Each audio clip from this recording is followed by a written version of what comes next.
তাহলে আজকে তুমি আজকে এনে যাইতাম না অবশ্যই। এই সুবহানাল্লাহ সুবহানাল্লাহ। 12 দিন বই আর আল্লাহ ক্ষমা করে দিব আমরা এই সব জান্নাত দেব কইছে আল্লাহ এই মজলিস সভা মাসাইল ये নূরের কুঠি আল্লাহর কাঁপতে থাকে কোন ফেরেশতাদেরকে ডাকে বলে আল্লাহ জানে তারপরে জান্নাত ছাড়িয়ে একটা অঞ্চল আছে সেই অঞ্চলটা হলো নূরের কুঠির অঞ্চল সেই নূরের কুঠির অঞ্চল কাঁপতে থাকে তখন আল্লাহ ডাক দিয়ে বলেন জানা সত্ত্বেও হে ফেরেশতারা আমার নূরের কুঠি কাঁপে কেন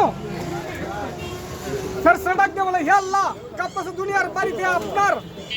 আইন এবং বিধান কোরআনের আলোচনা চলছে আপনার রাসূলের আদর্শ জীবন ব্যবস্থার আলোচনা চলছে সেই মাসলার মানুষের দোয়াতে এরকম হচ্ছে কি গো আর কি জানে না আল্লাহ গো জানে না এরা কেলে গেমত করে জান্নাত পাওয়ার আশায় দেখি জান্নাত কি আর দেখছে না দেখতো যদি আল্লাহ গো আর বেশি মেহনত হইল গা তখন কইছে আর কি করে যে আল্লাহ গো জাহান্নাম থেকে বাঁচার জন্য